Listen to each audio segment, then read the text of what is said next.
Gestiono cuatro vehículos de inversión, dos fondos de inversión, un fondo de pensiones y un hedge fund aquí en España. Y el enfoque que tenemos es prácticamente todos los fondos el mismo: invertir en empresas de calidad a largo plazo, conocer en profundidad las barreras de entrada, el sector, las ventajas competitivas y demás. Es donde centramos la mayor parte de nuestros esfuerzos. Y como introducción, la primera parte que vamos a ver es los diferentes estilos de gestión que existen. Yo invierto en calidad, pero hay muchas otras formas de invertir, igualmente válidas. Existe lo que se llama el value investing, que es la inversión en compañías que cotizan más baratas en precio. Existe lo que se denomina el growth investing, que es la inversión en compañías de crecimiento. Y existe la inversión en calidad, que es lo que nosotros hacemos. Las tres filosofías de inversión son igual de válidas e igual de rentables prácticamente. Lo que pasa es que no tiene nada que ver invertir en una tipología u otra. ¿En qué se diferencia? Bueno, primero, ¿por qué invierto en calidad? Digamos que la inversión en calidad es la que conlleva menos volatilidad. Los mercados son volátiles y lo que tenéis a la derecha son los mayores drawdowns, las mayores pérdidas desde el año 87. Como podéis ver, cuando hay una recesión, las caídas oscilan entre el 30 y 50% de máximo a mínimo, y son caídas que no todos los inversores están dispuestos a soportar. En nuestro caso, pues tenemos unos 4.000 inversores que invierten con nosotros, y la mayor parte de ellos pues es un perfil que tiene 55, 65 años, perfil que es conservador y que no se quieren encontrar pérdidas por el camino del 50%. La inversión en calidad es la que minimiza las pérdidas. ¿Y por qué es tan interesante y tan importante controlar el riesgo? Bueno, pues porque las matemáticas son como son, y cuando tenemos en nuestras inversiones una caída del 50%, recuperarla conlleva una subida del 100%, que no es sencillo y suelen ser periodos largos de 5 o 6 años, por lo que emocionalmente se hace bastante duro. Y una caída del 70-80%, no nos olvidemos que en la crisis de 1929 los mercados cayeron más de un 80%, para recuperar esa caída necesitas una subida del 400%, que es una absoluta barbaridad. Por eso es tan importante para mí invertir en calidad, porque la inversión en calidad minimiza las pérdidas. La probabilidad de perder dinero a largo plazo es bastante menor que en las otras tipologías de inversión. Y la crítica que se suele hacer a la inversión en calidad es que para invertir en calidad es necesario comprar caro, pagar un precio alto. Y lo que quiero enseñaros aquí es que desde el 1973 hasta 2019, que creo que es 2019 o 2020, que creo que es el año en el que finaliza esta gráfica, el múltiplo sobre beneficios que podíamos haber pagado sobre diferentes compañías para tener una rentabilidad equivalente a la del mercado. ¿Qué significa el múltiplo sobre beneficios? Bueno, pues si una empresa, imaginad, vale 100 y genera 10 millones de beneficio neto anual, pues si pagas 100, estás pagando 10 veces el beneficio. Es básicamente esto. Si la compañía vale 100 de market cap y genera 10, estás pagando 10 veces su beneficio. Para generar una rentabilidad equivalente a la que generó el mercado en el periodo de 1973 a 2019-2020, se podía haber pagado en L'Oréal 281 veces beneficios y aún así se habría igualado la rentabilidad del mercado. Se podía haber pagado por Altria, que es la parte de Estados Unidos de Marlboro, 241 veces beneficios y aún así habría igualado al mercado. ¿Entendéis el racional que hay aquí?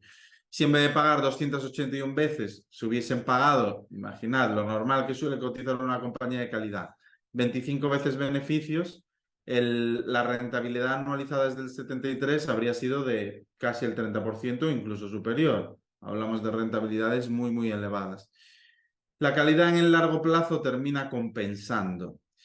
¿Qué es lo que tenemos que analizar en compañías de calidad? Es de lo que trata la sesión. Más que algo cuantitativo, valorar si está barata, hacerte un modelo de valoración y demás.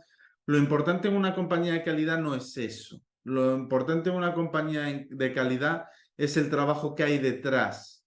Analizar los competidores, analizar la propia compañía, entender el producto, entender la cadena de valor y entender si hoy es una compañía de calidad que tiene elevados márgenes, está ganando mucho dinero, generando flujo de caja, es una compañía con unos ratios muy atractivos.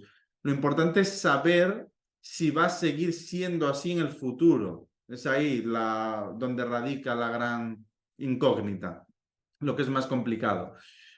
Y la respuesta a esa pregunta es lo más importante en la inversión en calidad. Es lo que lleva unas 100 horas de investigación, más o menos por término medio, sobre la compañía, sobre su sector, sobre los competidores, y que cuando tenemos clara la visión y somos capaces de responder si en el futuro va a seguir siendo una compañía de calidad, es cuando realmente ganaremos dinero. Y lo que os enseño aquí es que el mundo ha cambiado mucho. En el año 1975, el 83% de las compañías que cotizaban en Estados Unidos, perdón, las compañías que cotizaban en Estados Unidos, el 83% de sus activos eran fábricas, activos fijos. Eran compañías principalmente industriales, con un alto peso en activos fijos. En cambio, en el año 2020, de media, en las compañías, tan solo un 10% de sus activos son activos fijos. ¿Qué quiere decir esto? Que cada vez hemos evolucionado a una economía más digital y menos industrial. Las compañías tecnológicas cada vez han adquirido una relevancia más importante en nuestro mundo, por lo cual el 90% de sus activos son intangibles y tan solo el 10% son tangibles. El mundo ha cambiado, pero a un paso muy acelerado y parece que irá más con la disrupción de la inteligencia artificial y todo lo que conlleva. ¿Qué repercusiones tiene eso? Tiene repercusiones muy importantes en lo que es a nivel inversión. Lo más importante es la contabilidad, porque es el idioma de los negocios. Es un idioma uniforme para todo el mundo. Yo puedo analizar una compañía de México, puedo analizar una compañía de Paraguay, de China, de España, que si sé contabilidad, mi análisis va a ser bueno, porque es el idioma de los negocios. Y que el mundo tenga un peso tan elevado en intangibles tiene repercusiones a través de la contabilidad y es algo que debemos de saber. Aquí os pongo un ejemplo que tampoco voy a profundizar por no hacerlo denso, pero lo que debéis saber es que la compañía A, que es la que sale primero, de 0, 1, 2, 3, es la compañía A, y la compañía B es la que sale a la derecha, 0, 1, 2, 3, son exactamente la misma compañía. Generan el mismo flujo de caja, crecen al mismo ritmo, son la misma compañía. La única diferencia es que la compañía A es una compañía industrial, es decir, tiene un elevado peso en activos fijos, y la compañía B no. La compañía B es una compañía tecnológica.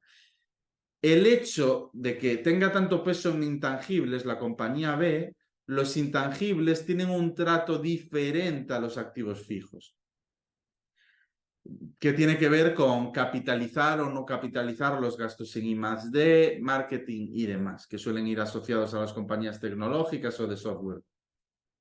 Estas repercusiones conllevan que, siendo la misma compañía, si nosotros miramos el múltiplo sobre beneficios o PER, la compañía A cotiza 13,4 veces beneficios y la compañía B cotiza a 20 veces beneficios. O sea que si vemos esto en un screener o en Ticker, que es gratuito, o cualquier programa que utilicemos para analizar ratios de compañías, nos parecería que la compañía B es mucho más cara, pero no. Son exactamente la misma compañía cotizando el mismo precio. La única diferencia es la composición de sus activos. Y si lo analizamos desde la métrica que tanto le gustaba a Benjamin Graham, Price Book Value, sobre valor en libros, la diferencia es aún peor. La compañía industrial cotiza tan solo 1,7 veces valor en libros, mientras que la compañía tecnológica a 6,9. Y podría parecer que está muchísimo más cara cuando no, están igual de baratas y son la misma compañía. Lo único que nos va a decir la verdad en todos y cada uno de los casos, donde no hay diferencias en si es una compañía industrial y tecnológica, es el flujo de caja. Lo que podéis ver ahí es el Free Cash Flow Yield, que es la relación entre la caja que genera con respecto al valor de la compañía, al market value, y en ambas compañías es el mismo. Por lo que cuando tengamos dudas por la composición de los activos de una compañía, si nos vamos al flujo de caja, ahí no va a fallar la métrica. Y es algo que es muy importante entender, sobre todo en el mundo que vivimos. Entrando en los diferentes estilos de inversión, como os decía, existe la inversión en valor o value investing, la inversión en crecimiento y la inversión en calidad. ¿Cuáles son sus diferencias principales? Cuando hacemos una inversión value entendida como comprar algo muy barato, algo que cotiza muy barato suele estar en una situación complicada. El mercado nunca regala nada. Entonces, si algo cotiza 5 veces beneficios, es porque estás sucediendo en la compañía una situación complicada, que parece que se va a complicar. Nuestro trabajo es saber si esa situación se va a revertir, se va a solucionar. Ese es nuestro trabajo como inversores en valor o value investing. Pero, ¿cuál es el problema que puede suceder en una inversión value? Imaginemos que invertimos en un holding que cotiza con descuento. La compañía cotiza 40 y para nosotros vale 75, que es casi el doble. La mayoría de las inversiones en valor o value lo que suele conllevar es que son empresas que no crecen, en una situación complicada y que conforme pasan los años, la compañía no es mejor compañía, no gana más dinero, no crece, simplemente se mantiene prácticamente plana y está muy barata. Eso conlleva que el paso del tiempo no haga que la compañía sea mejor. Por lo tanto, si nuestra tesis de que la compañía en vez de valer 40 vale 75 tarda un año en materializarse, nuestra rentabilidad sería del 88%, lo cual es tremendamente satisfactorio. Pero si en vez de tardar un año en materializarse, tardase 5, que lo he visto en muchas ocasiones, entonces nuestra rentabilidad sería del 13% anualizado, que sigue siendo una rentabilidad muy interesante, pero bastante menos. ¿Y si tarda 10 años en materializarse? Que también he visto casos como este. Nuestra rentabilidad sería de tan solo un 6, ya es una rentabilidad mediocre. Por lo cual, el problema del value investing es que si el mercado tarda mucho tiempo en darnos la razón, tenemos un coste de oportunidad, porque cada día que pasa, la compañía no es mejor. En cambio, en las inversiones en compañías de calidad, son empresas que hoy son muy rentables, tienen una alta rentabilidad sobre el capital invertido, funcionan de forma espectacular. Cada día que pasa, si las ventajas competitivas se mantienen, que veremos qué conlleva las ventajas competitivas y cómo analizarlo, cada día que pasa, la compañía acumula más caja, crece, altos márgenes, con una elevada conversión, por lo que, aunque la tesis no se materialice, yo paso un año y tengo más caja, he acumulado. Pasan 2 y sigo acumulando y sigo siendo una buena compañía, sigo mejorando, sigo creciendo. Por lo que no es tan necesario que se materialice en un periodo corto, porque pasados los 5 años, y siguiendo con el ejemplo anterior, el precio objetivo que yo tengo calculado, que era de 75 en el caso anterior, en una compañía de calidad, pasados 5 años, seguramente el precio que yo tenga calculado no sea de 75, sea de 150, porque la compañía dentro de 5 años es mucho mejor que 5 años atrás y la compañía valor más deprimida no necesariamente tiene por qué ser así. Las métricas principales para analizar una compañía de calidad son estas 3, no me voy a parar, son las más utilizadas. ¿Y qué diferencia hay a la hora de invertir en calidad con respecto a invertir en crecimiento? Bueno, pues las compañías de crecimiento suelen estar más ligadas a la disrupción, a crecimientos salvajes, a modelos de negocio que están más bien por testar. Pues compañías de crecimiento puede ser Spotify en el sector del streaming, que es un un modelo de negocio bastante reciente. O Netflix, exactamente lo mismo. O Peloton, que estuvo tan de moda durante la pandemia. Son ese tipo de compañías que entran, que crean nuevos modelos de negocio y su foco está en la disrupción y en crecer con fuerza. Y si esos modelos se instauran, la rentabilidad puede ser también muy, muy satisfactoria. Aunque es más difícil de no equivocarte. ¿Por qué? Pues porque hacer una previsión en una compañía de crecimiento suele ser a 10 años en industrias que son nuevas, de nueva creación, y es difícil saber cuáles son las que van a ser más rentables, porque es una previsión de futuro. En cambio, cuando inviertes en calidad, estás invirtiendo ya en una realidad hoy. Tu trabajo es simplemente adivinar, averiguar si dentro de 5 años va a mantener sus ventajas competitivas. Es más sencillo. Y en definitiva, las grandes diferencias son las que acabo de mencionar. Como os indicaba al principio, no considero que ninguna filosofía de inversión sea superior a la otra. Cuando inviertes a través del value investing y te dan la razón muy pronto, en un periodo corto, las rentabilidades son estratosféricas. En cambio, cuando inviertes en calidad, nunca vas a tener rentabilidades en un año del 88%, no se da. Es más como una carrera de fondo.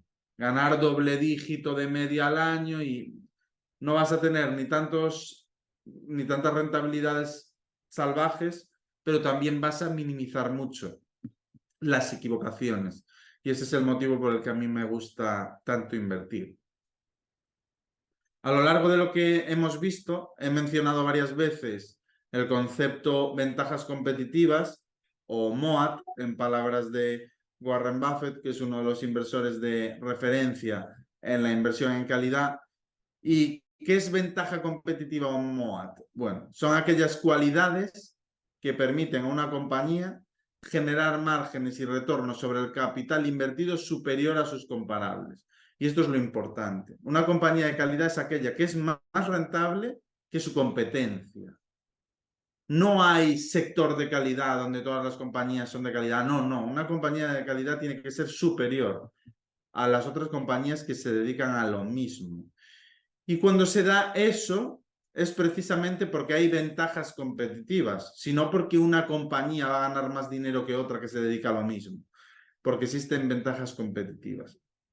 Aquí la clave también es diferenciar cuando son ventajas competitivas sólidas, estructurales a largo plazo, y cuando es una ventaja temporal. Por ejemplo, Chrysler lanzó el primer monovolumen a nivel mundial, el primer coche monovolumen que se podía comprar. Vendió como churros, pero ¿qué impedía a la competencia lanzar monovolumen replicando el éxito de Chrysler? Nada.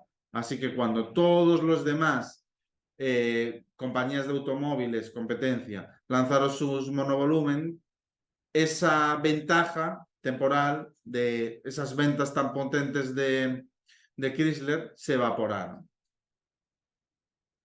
Una forma de identificar compañías de calidad es poniendo en un screener estos ratios, os los dejo por si os aparece interesante, y podemos encontrar compañías que tienen calidad hoy y a partir de ahí iniciar el análisis. Y por otro lado, los MOAT o ventajas competitivas tienen dos dimensiones. Una de ellas es la profundidad, que es cuánto les permite ganar. Esto quiere decir cuán amplios, cuán elevados son sus márgenes. Y por otro lado tenemos la anchura. ¿Cuánto va a durar esa ventaja competitiva? Porque aquí la clave es que las ventajas competitivas se erosionan con el paso de las décadas. Y es ahí donde hay que tener cuidado, porque si tú pagas caro una compañía de calidad y su ventaja competitiva se erosiona, también se pierde mucho dinero. Es lo que ha sucedido con, por ejemplo, Alphabet, no demasiado, con Google, hace menos de un año. Cuando irrumpió ChatGPT, lo compró Microsoft, dijo que lo iba a integrar en su buscador.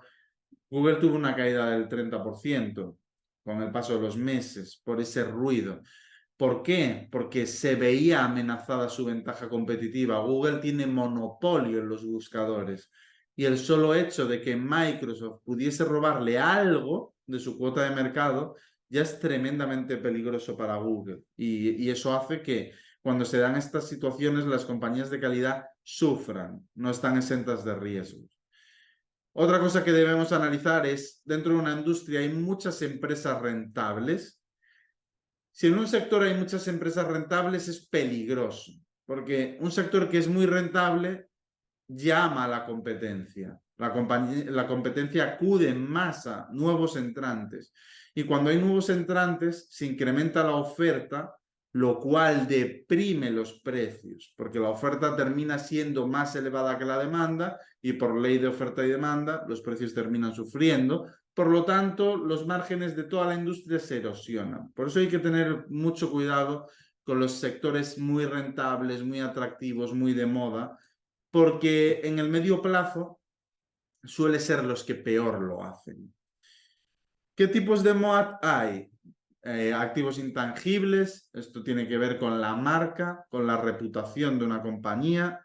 Monopolios, bueno, pues un monopolio no tiene competencia, por lo cual, pues ventaja competitiva todas las que quieras.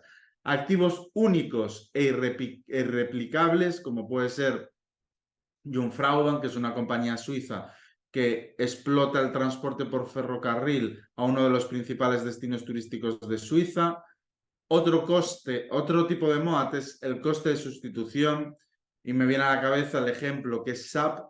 SAP es una herramienta de control de gestión de las compañías y tú contratas ya con la exigencia de tener ese conocimiento personas que tengan un determinado nivel en SAP, en el propio lenguaje, por lo cual el coste de cambiar de SAP a otra herramienta es altísimo, porque toda tu base de empleados ha sido contratada con la curva de aprendizaje de saber utilizar SAP, por lo cual cambiar a otro es ilógico. Y es por ello que, bueno, el churn, que se denomina el número de clientes que se dan de baja al año en SAP, es ridículo.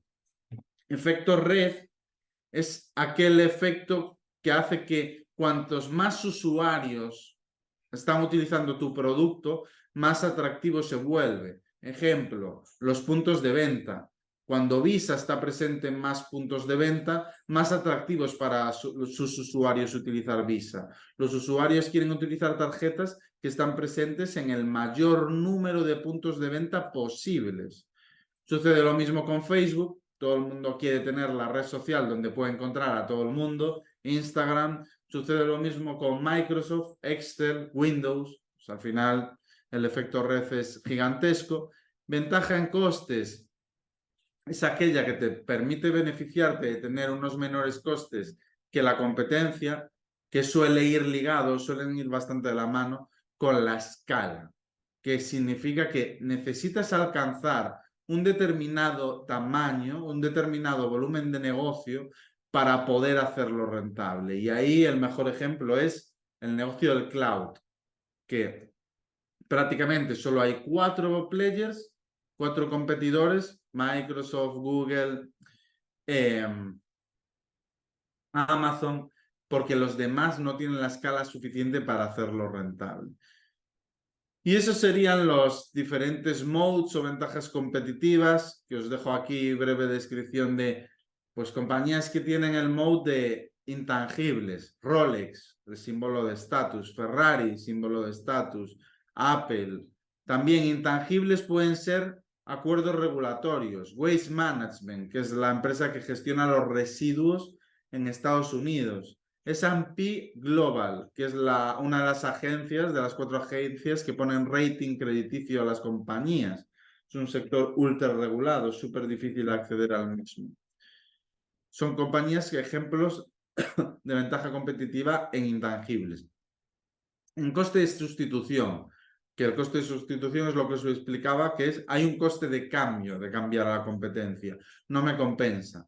Cuando hay un lenguaje propio como SAP, el ejemplo que os comentaba antes, o procesos muy integrados en mi propia compañía, en este caso SSNC, que es una compañía de Norteamérica que utilizan las gestoras de vehículos alternativos para integrar sus procesos de compliance y de contabilidad. Cuando ya tienes toda la empresa integrada en los procesos automatizados de SSNC, cambiar a otra es una absoluta locura. Tiene que haber un ahorro en costes gigantesco para que te merezca la pena. Y los hábitos, Amazon. Amazon, el hábito de pedir un producto y que te llega al día siguiente es demoledor. La competencia prácticamente no puede competir. Cambiar toda la competencia supone perder mucha experiencia del consumidor. Efecto red, ya hemos visto los ejemplos cuando la citaba. Ventaja en costes, Aramco, el principal productor de petróleo a nivel mundial, es el productor que menos le cuesta, entonces tiene una ventaja importante. Para Aramco, que el petróleo esté por debajo de los $60 por barril no es tan preocupante como para muchas otras compañías. Pueden quebrar muchas compañías por el camino cuando el petróleo cae, que Aramco va a resistir. Eso es una ventaja competitiva importante. También puedes tener ventaja en costes por localización. Y ahí me viene a la mente Canadian National Railway, que es la compañía de transporte de mercancías por ferrocarril líder en Norteamérica. Y que prácticamente solo hay 4 competidores. Es un oligopolio. O las economías de escala de AWS. También puede ser, pues, Compass, que es el líder a nivel mundial en el negocio del catering. Cuanto mayor es el volumen de pedido, más descuento me voy a beneficiar. Eso es tremendamente interesante. Sí que es cierto que hay ciertas ventajas competitivas que son locales, no globales. Yo, por mucho que sea el líder a nivel mundial en catering, a hospitales, campos de fútbol y demás, da igual, mi pedido lo hago a nivel local. El catering de España, el pedido de alimentos lo hago en España. Por lo tanto, si entro en un nuevo área geográfica, si Compass no estuviese presente, por ejemplo, en Francia, ahí no va a tener ventaja de escala. Y esto es muy importante. Las ventajas de escala muchas veces se mantienen solo en sus mercados donde están presentes, no los nuevos. En el caso de Netflix, la ventaja de escala es muy interesante porque con respecto a la competencia, cuantos más usuarios tiene, mayor es su base de ingresos y más se diluye sus gastos de producción.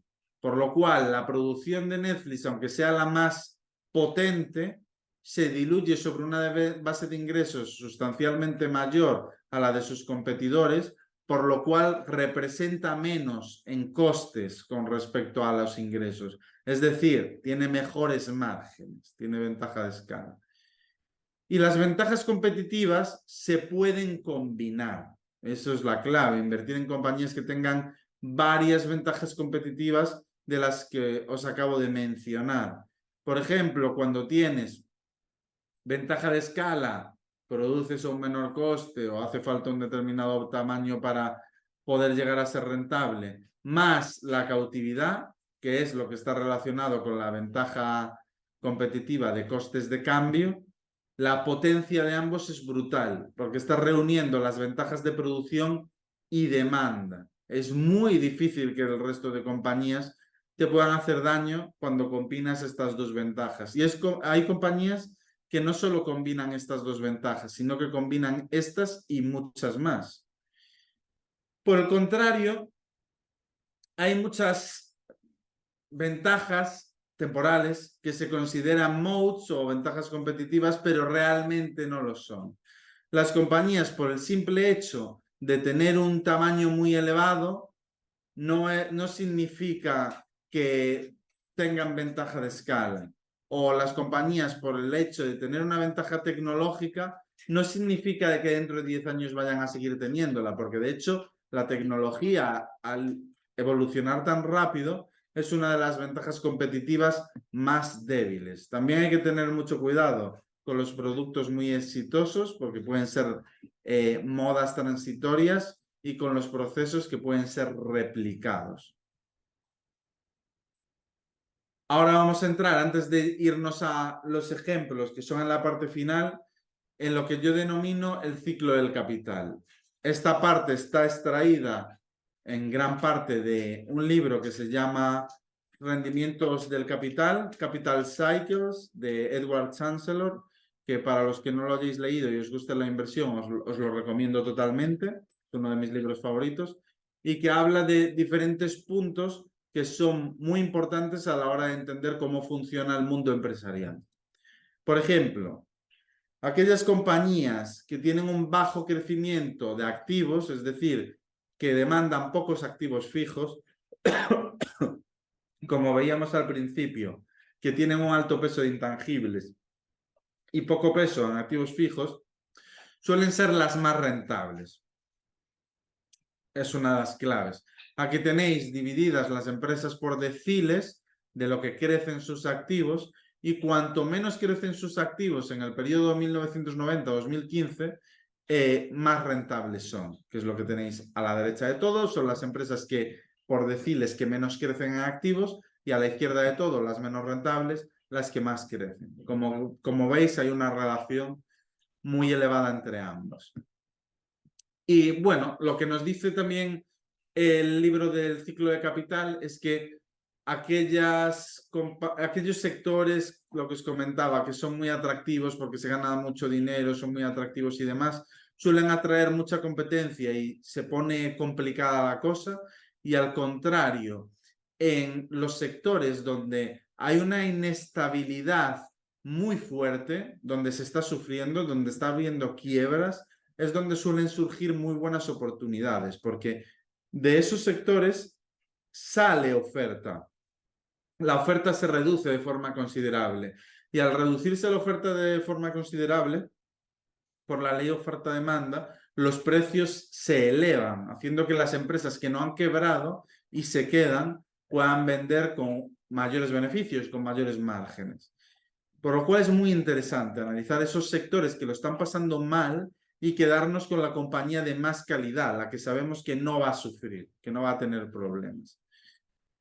Y lo tenéis aquí exactamente eso. Aquí lo que tenéis es en negro lo bien o mal que lo está haciendo una compañía. Cuanto sube significa que lo está haciendo mucho mejor que su índice, que es el índice europeo, y cuando cae que lo está haciendo peor. Es decir, cuando sube hay euforia en la compañía y cuando cae hay pesimismo. Y las barras grises lo que significa es la inversión que está haciendo esa compañía en expandir su oferta. Si os fijáis, cuanto mejor va su cotización, cuanto más sube la barra negra, más invierte. Y cuanto más cae las barras negras, menos invierte. Y esto pasa en todos los sectores. Porque cuando una compañía cae con fuerza, el pesimismo se traslada a todo el sector, nadie invierte en hacer crecer la oferta, y llega un determinado momento que la oferta es tan escasa que esas compañías se vuelven, las que aguantan, tremendamente rentables. Por eso a veces es mucho más interesante invertir en sectores que lo están pasando mal que en sectores que lo están haciendo muy bien.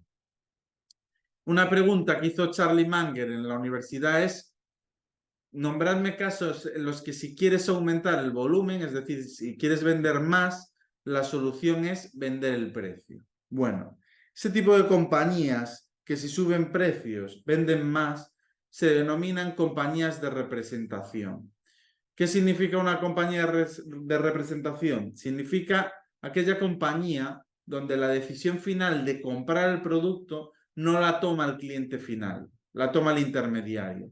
Por ejemplo, nosotros en nuestra vivienda, la mayor parte, las cerraduras, los timbres, no los escogemos nosotros en la gran mayoría de casos, los escoge el promotor. Por lo tanto, las compañías que venden accesos, cerraduras, como es ASA Abloy, una compañía nórdica que es líder a nivel mundial, es una compañía de representación, porque no es el cliente quien decide, es el promotor. Lo importante ahí va a ser el prestigio, la relación de largo plazo, por lo cual, incluso subiendo precios, el margen del intermediario, que en este caso es el promotor, puede incrementarse y estar más incentivado a vender cerraduras ASA Abloy. Geberit es una compañía que hace tuberías. Alguien cuando compra una vivienda no escoge sus propias tuberías, es el promotor. Entonces ahí también son muy importantes las relaciones de largo plazo. Invisalign, que son los correctores dentales transparentes Pues cuando vamos al dentista y le pedimos un corrector para que se alineen nuestros dientes, no solemos escoger la marca, es el dentista el que escoge con nosotros. En todos estos casos son compañías de representación. Y finalizando la parte de ciclo de capital, algo que os quiero enseñar es que la mayor parte de las directivas hacen las cosas al revés. Si las directivas lo hiciesen bien, lo que deberían hacer es, cuando las compañías están muy baratas, recomprar acciones fuerte, que es la barra clara, y cuando las acciones están muy caras, hacer ampliaciones de capital. Eso sería lo normal. ¿Qué sucede en la realidad? Pues que, por ejemplo, en 2007, cuando las compañías están más caras, las recompras de acciones hicieron máximos, lo cual es contrario a la lógica, y cuando las compañías están más deprimidas, en el año 2009, después de una caída de más del 50%, las emisiones de capital, que el peor momento para hacerlas es cuando las compañías caen mucho, se van a máximos. Por lo cual, lo que os digo, las directivas a nivel mundial normalmente hacen las cosas al revés. No todas. ¿Cómo encontrar las que hacen las cosas bien, que puede marcar la diferencia en el largo plazo? Aquí tenéis un índice de Credit Suisse, que es el índice de compañías familiares, es decir, compañías donde los fundadores o nuevas generaciones de los fundadores tienen un alto peso en el accionariado. Pues como veis, las compañías familiares suelen hacerlo en el largo plazo bastante mejor que las compañías no familiares. ¿Por qué? Porque la alineación de intereses es absoluta. Si la compañía va bien, los fundadores que tienen acciones de la compañía se benefician, y si va mal, les perjudica, lo que se denomina alineación de intereses. Es por ello que el skin in the game para mí es tan importante. Solemos estar, por ejemplo, en el fondo que invierte en compañías de calidad, el 80% de las compañías tienen una fuerte presencia de fundadores o similar en el accionariado. ¿Qué es para mí la inversión en calidad? Bueno, tenemos que analizar la compañía desde muchos ángulos. Tenemos que analizar quiénes son los clientes, el poder de negociación que tienen los clientes sobre nosotros, quiénes son los proveedores, si los proveedores nos pueden apretar las tuercas y que tengamos que pagarle al contado o en menos periodo de días, o si tenemos un mayor periodo de pago a proveedores, ver la fortaleza que tiene la compañía con respecto a los proveedores y sobre todo analizar la competencia que existe y la que puede existir. Todos esos ángulos son necesarios a la hora de analizar una compañía. Y por otro lado, tenemos que analizar la propuesta de valor, que significa cuáles son las necesidades del cliente, cómo las está cubriendo la compañía, cuáles son los precios, está atacando precios en el rango bajo, está atacando precios en el rango bajo, sus oficinas, dónde están localizadas y por qué tipo de producto está ofreciendo con respecto a la competencia, intenta diferenciarse con un producto de lujo, es un producto low cost, el gasto en marketing que está haciendo, cuánto representa con respecto a las ventas. En definitiva, analizar todos estos aspectos y lo que se denominan las 5 fuerzas de Porter, que es un libro tremendamente interesante que os recomiendo. Para mí, las características que tiene que reunir una empresa de calidad son dos ángulos diferentes. Cuantitativas, tiene que tener un elevado retorno sobre el capital empleado. Eso significa, por cada euro que invierto, ¿cuánto me viene de vuelta? Una compañía que tiene un retorno sobre el capital empleado del 20%, del 30%, es una compañía de calidad. Y para saber el retorno sobre el capital empleado, tenemos que analizar lo que se denomina ROCE, o en el caso anglosajón, ROIC, y no nos vale solo con que el roce sea elevado. Necesitamos también que la compañía tenga capacidad de reinversión, porque si por cada euro que invierto tengo un retorno elevado, pero no tengo capacidad de reinvertir, porque la empresa no crece, entonces de nada me sirve ser una compañía de calidad, porque no tengo la posibilidad de reinvertir en el negocio porque no crece. Y desde un punto de vista cualitativo, que es lo más importante, buscar compañías que reúnan las características que os mencioné. Costes de cambio, monopolio, pricing power, intangibles, etcétera, etcétera. Para finalizar, compañías que reúnen lo que os acabo de mencionar. Bueno, por un lado, una compañía de representación, donde el cliente final no decide sobre el producto, sino el intermediario, que es ASA Abloy, está dedicado a los accesos, principalmente cerraduras y accesos inteligentes. No es el cliente quien decide. Por lo cual, una compañía de representación que va a tener elevados márgenes. Y que además tiene la ventaja de estar en un sector que está tremendamente fragmentado. Esto significa que la competencia son miles de compañías muy pequeñas en relación a los grandes.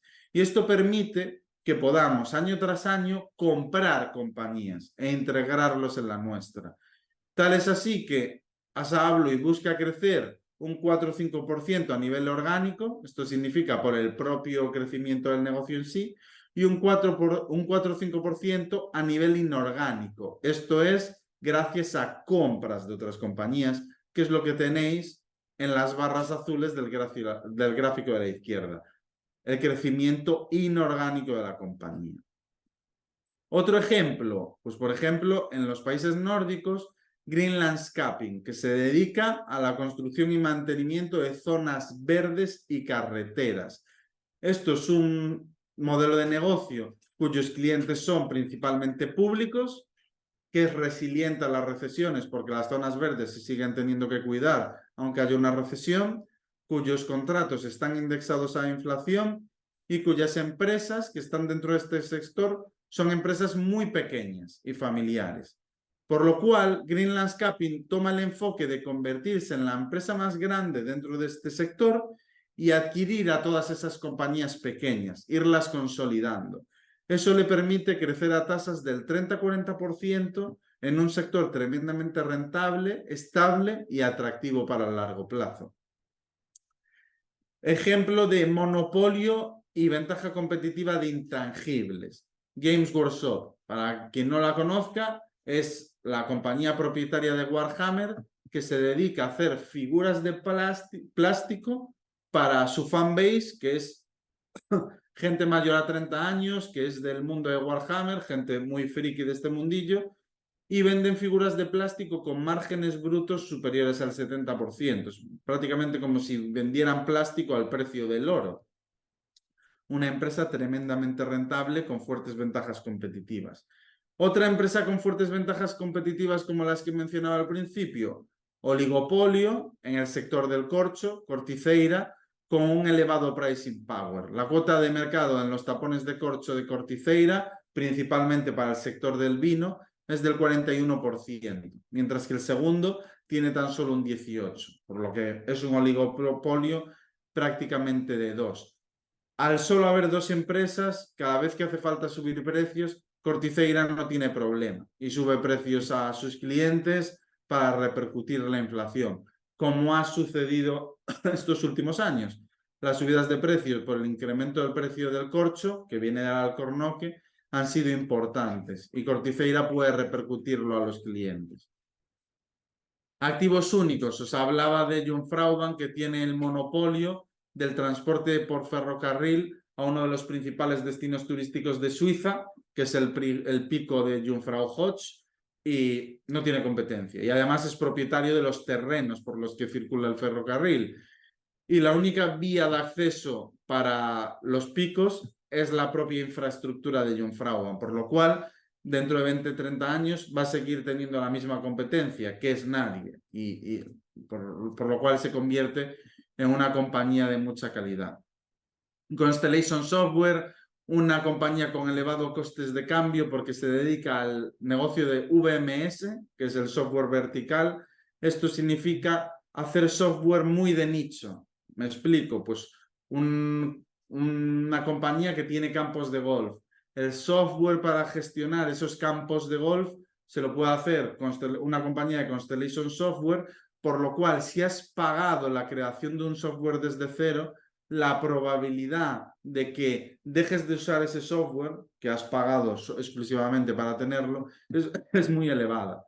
Es muy raro que deje de pagar el software los ingresos de mantenimiento de un proyecto que ha financiado. Por lo cual, los ingresos de mantenimiento de una compañía como Constellation Software son superiores al 90% y el porcentaje de clientes que se da de baja anualmente no llega al 5%, lo cual lo convierte en una compañía de elevada calidad, cuyo rentabilidad en bolsa los últimos 20 años ha sido superior al 30%, que es una absoluta locura. Supone multiplicar el dinero invertido por más de 20 veces, por bastante más. Otro sector de calidad, el sector del vidrio europeo, porque hay muy poca competencia, prácticamente el pastel se lo reparten entre 3 compañías, es un oligopolio donde la compañía que tiene el horno tiene un mini monopolio en las zonas adyacentes a donde ha construido el horno. ¿Por qué? Porque transportar el vidrio es tremendamente costoso y cuanto más larga es la distancia, más costoso es. Ello conlleva que cuando construyes un horno, las zonas adyacentes a ese horno tengan prácticamente un monopolio y la competencia no vaya a poner otro horno ahí. La misma explicación que si hablamos de un pueblo que tiene, imaginaros, tan solo 10.000 habitantes y se construye un centro comercial, la probabilidad de que venga alguien y construya otro centro comercial al lado es prácticamente cero, no tendría lógica. Aquí sucede lo mismo con los hornos. Y por último, os quería comentar TFF, que es el líder a nivel mundial en las barricas de vino, bourbon y whisky, que es un sector con elevadísimas ventajas competitivas. Imaginad lo importante que es la maduración del vino en la barrica. Le da el sabor, le da el aroma. Tú si tienes un vino que tiene éxito, la probabilidad que cambies de proveedor de barrica, que tiene una repercusión en el aroma y el sabor, es prácticamente cero. El coste de cambio es gigantesco. Es por ello que TFF, que es una compañía familiar, la de mayor reputación a nivel mundial, en un sector que es un oligopolio, es una compañía centenaria, con unos costes de cambio elevadísimos y una altísima calidad. Y hasta aquí, perdonad que haya ido bastante rápido, al haber solo una hora intentado adaptar para poder responder preguntas si las hay. Esta es la forma que tenemos nosotros de invertir en empresas de calidad y cualquier pregunta que tengáis, pues encantado de responderla. Muchas gracias, Carlos. Iniciamos la sesión, digamos, de preguntas y respuestas. Tenemos unas preguntas por el chat, pero no sé si alguien quiere abrir su micrófono para hacer una pregunta directamente.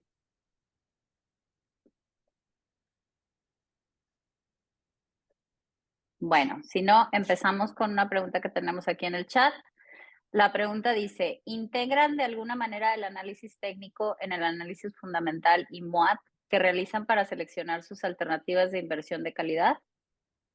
Sí, el análisis técnico es, tú puedes analizar una compañía de calidad y es una inversión que probablemente tengas a 5 o 10 años, nosotros invertimos a largo plazo, pero si esa compañía está sufriendo por un problema transitorio y tú determinas que es algo que se va a solventar, seguramente la cotización esté cayendo. Es bastante probable. Por ejemplo, ahora en el líder mundial del sector del cacao, que es Barrick Callebaut, produce el 20% del cacao mundial, la cotización está sufriendo mucho.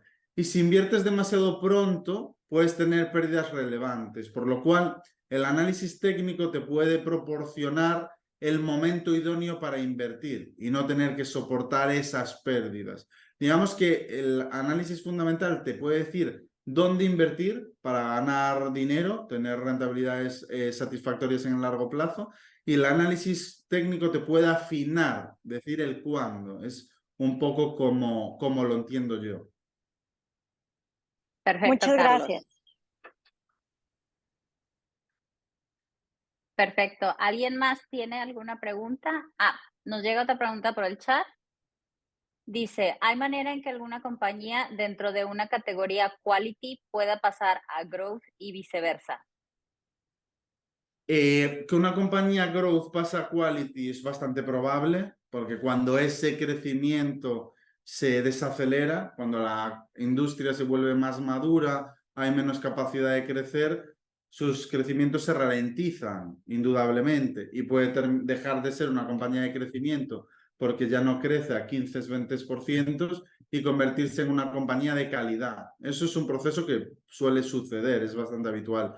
En cambio, una compañía de calidad que pasa a growth es extraño, salvo que una compañía de calidad de repente integre un nuevo segmento de negocio que no tiene nada que ver con el anterior y ese segmento tenga una capacidad de crecimiento gigantesco, podría convertirse en una compañía growth, podría suceder, pero no suele ser lo habitual. Lo habitual es lo que comentaba Christian, que una compañía growth se convierta en una compañía de calidad en el largo plazo. Muchas gracias, Carlos. Bueno, ¿nos llegan alguna otra pregunta por ahí? ¿Alguien tiene alguna duda? Perfecto. Bueno, entonces terminamos la ponencia, Carlos. Te agradecemos muchísimo tu tiempo, tu ponencia. Perdón, me preguntan otra cosa. El nombre del libro, que si el nombre del libro es Capital Cycles. Sí, en inglés es Capital Cycles, en español lo tradujo Value School, es Rendimientos del Capital. Y para los que os guste la inversión en calidad, os recomiendo también el libro Competition Demystified, de Bruce Greenwald. Son los dos mejores libros para mí, los que os recomiendo, y son muy interesantes. Excelente, Carlos. Muchísimas gracias por tu ponencia. Una increíble ponencia de muchísima calidad del material. Te agradecemos mucho tu tiempo, Carlos. Nada, a vosotros, un placer estar con vosotros. Que vaya bien la Gracias, semana. Carlos. Un abrazo a Gracias, todos. Carlos. Igualmente, hasta luego. Hasta luego, chao, chao.